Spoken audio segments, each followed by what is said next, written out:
and welcome to a showcase of what my daily sort of passive income, not so passive income looks like on my main. This is my main. The lawn. So you can see I have just recently started crafting compared to what else I've been doing. Haven't got that much silver per se.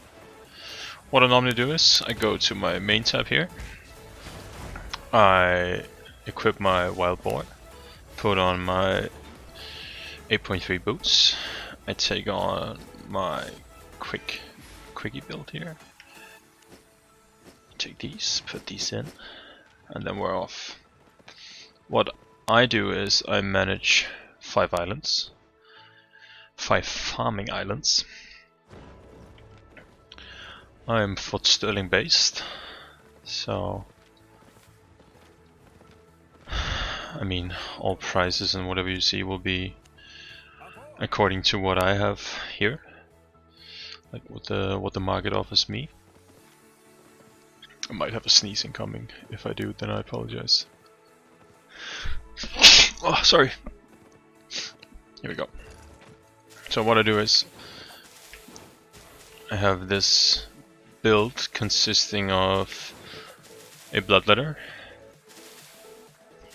and a torch. The torch is actually wrong. It should be a mist color if I had done it properly when I bought it, but it doesn't make that much of a difference.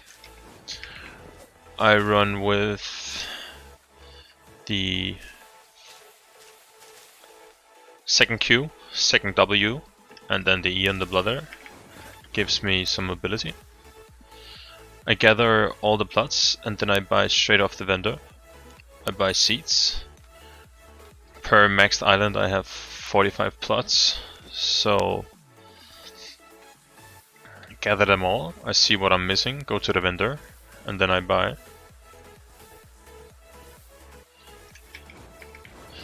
And then I just use the spells that I have to move faster in order to place the seeds faster. There we go. I am on computer, just if it looks like I'm moving a bit faster than if this was recorded on mobile. I sometimes do this on mobile as well, it definitely works, it's just not as fast. A tip is when you're planting your seeds on computer, if you then hold in shift, it'll be easy to place them. Oh, here we go. Slowly just placing.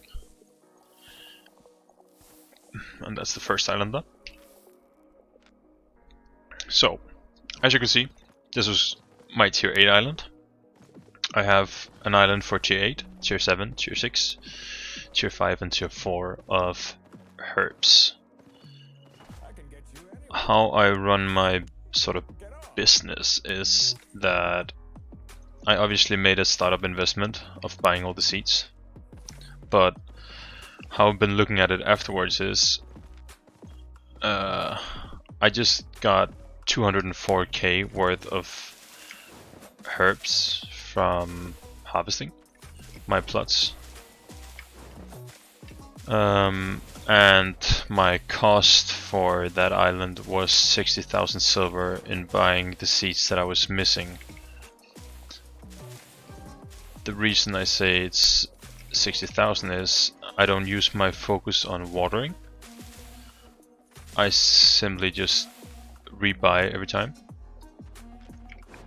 Go to the vendor, find the elusive. You can see I'm at 40, so I need 5. I'm paying 75,000, but I got 198k from the estimated price. So obviously the earnings isn't 200k or 198k, but it is still sort of like, yeah, 125k from this island before we start producing with it. So since I have premium, I'm getting 10,000 focus per day. I most of the time harvest all my islands, and then I would go and craft potions with the herbs that I just gathered. But there's just been a potion daily activity. I'll show you in 2 seconds. And that gave a 10% resource return rate. What I decided was that I wasn't gonna craft any potions because I'm still profiting without the 10% extra since I'm focus crafting only. Can I do this? So as you can see here, daily production bonus, there's currently a 10% leather helmet and 10% wood. What that normally translates into is that the plots in Fort Sterling or any city would have a higher cost of usage, like the usage fee would be increased. So the 10% that I was gonna be getting resource return rate wouldn't have made me enough money to make up for the 1000% increase there was in usage fee. So I decided just to stack up my focus, and then in order to make this video a bit more fun, I was going to show you exactly what 3 days worth of focus, 30,000 focus, what that would grant me in potions, even though I'm not maxed yet. So that's pretty much the plan. As you can see so far, there we go. Missing 3 seats.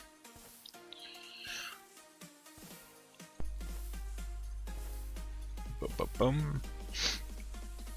But yeah, this is what I do. The reason why I do so many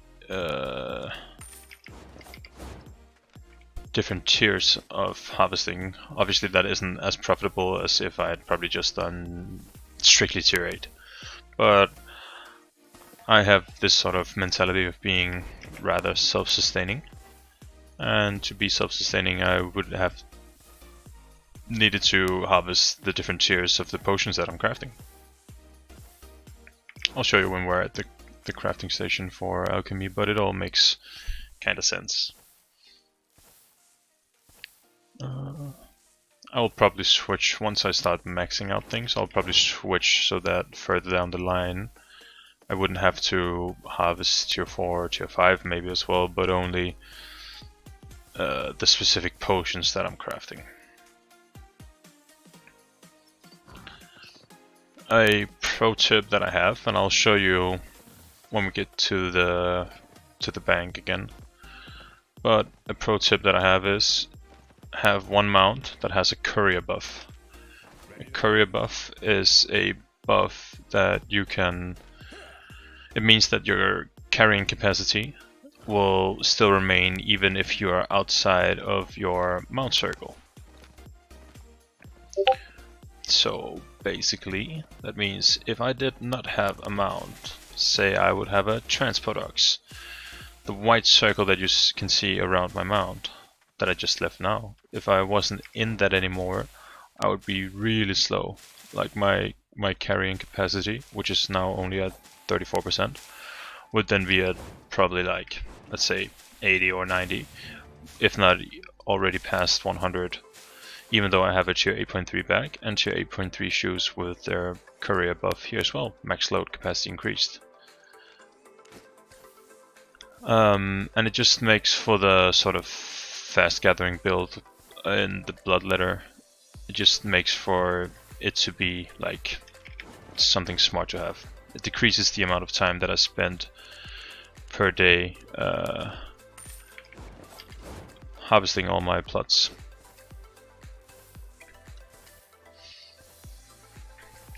And I mean, it's not the most fun thing to do this every single day, but it definitely does help me pay for premium, that's one thing. And then the plan is sort of long term to have 2 characters doing this, so I can both pay for premium, and in my guild we do Black Zone small scale, so that would be able to pay for my builds. If I have less time to play and earn money from other venues, then I could still sort of afford being a part of the content that I like. And that's the whole point behind what I'm doing. We have one island left, and that is this one. So obviously the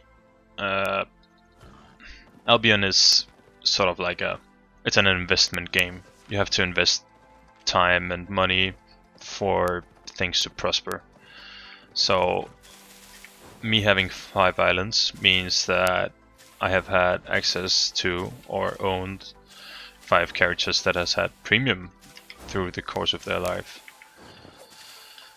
Obviously that wouldn't be a possibility for everybody, and I haven't even ventured into the fact that you can now have 2 islands, both a island connected to Brazilian and then an island connected to the mainland. I'm sure that if I had that, then my profit would still be a lot higher. Let's see here, we're only 3 more.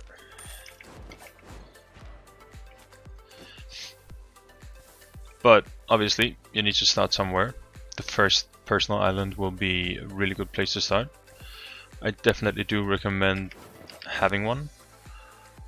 SBI have said that they will sort of increase or make it more viable to keep running your islands, so hopefully we'll see a change in what the game has to offer in that sense.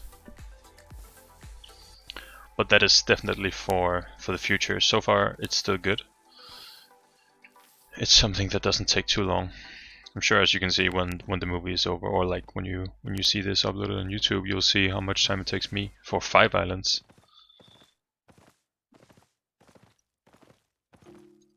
But that was the last island that we gather from. Then I have this. This is a guild island.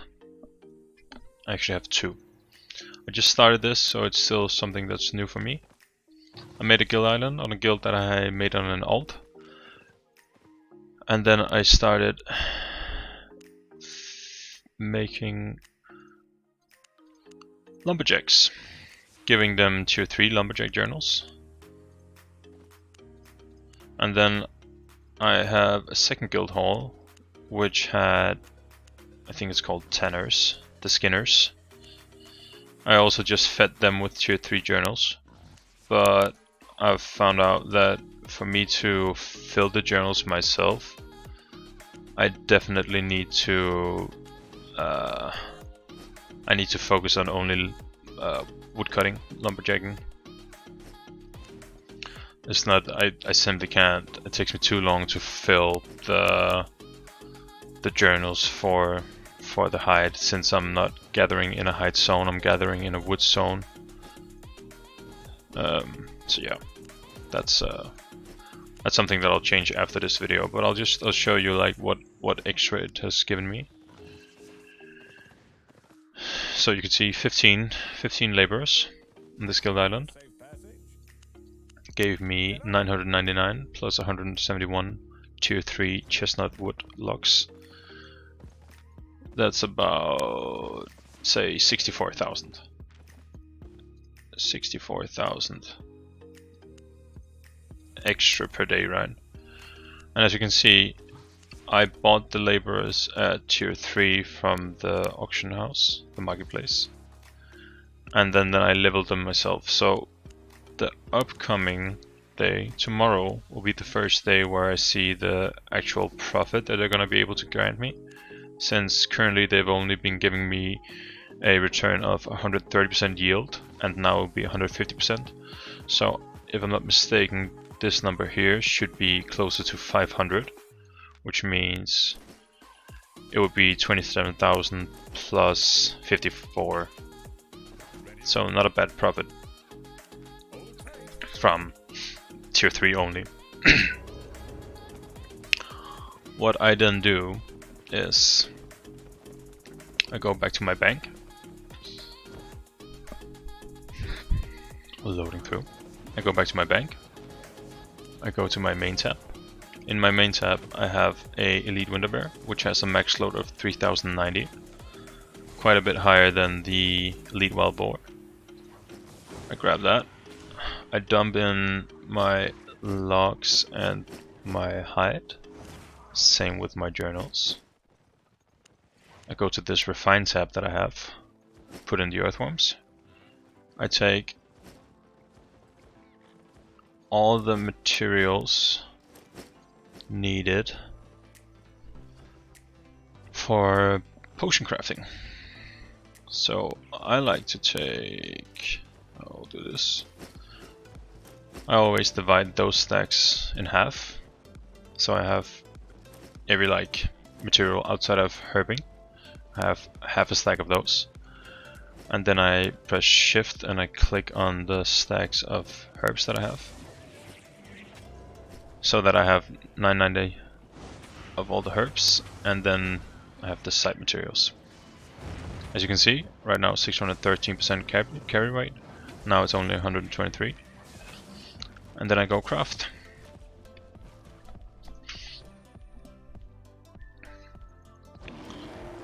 I always look at the different stations that there is.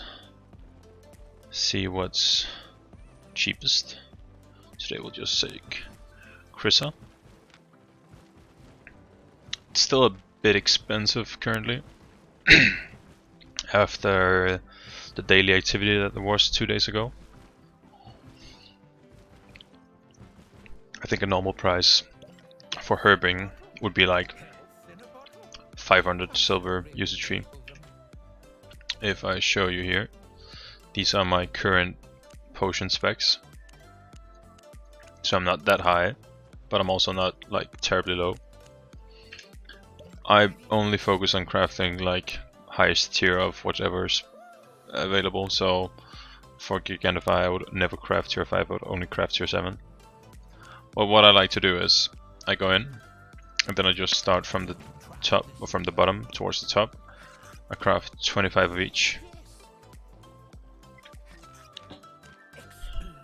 And I do it like this in case I get a level so that the focus cost is lowered. I do them one by one, the per 5 potions. For the video's sake, I'll do it faster. But you can see slowly like the estimated market value should be going up, hopefully.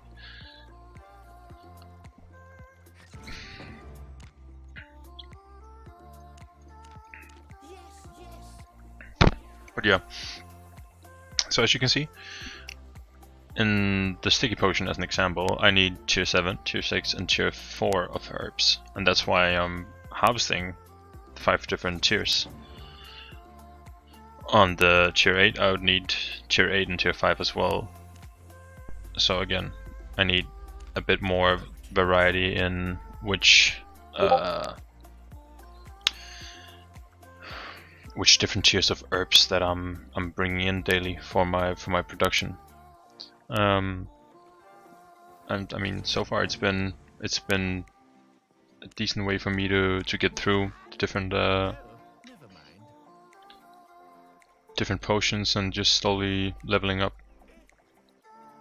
The estimated market value doesn't like skyrocket, but I mean you are spending quite a bit as well to craft it all, so you're only getting 43.5 since I'm not crafting in Kalian. Kalian would definitely bring it up, but yeah, this is where my guild is located, so this is where I'm just playing from. There we go. That was the crafting. Super fast, super easy. I'll store all my herbs. I normally do this as well. I go to the bank. And I have set my refine tab, this tab that I use for all my different potion things.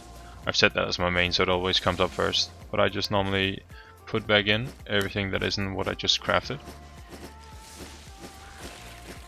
And there you can see. So for me currently, 3 days of focus, 30,000 focus yields me about 2 million in potion volume. I normally just go to the market. I go to the sell tab and I simply just do sell orders. 1 silver cheaper than whoever placed something last.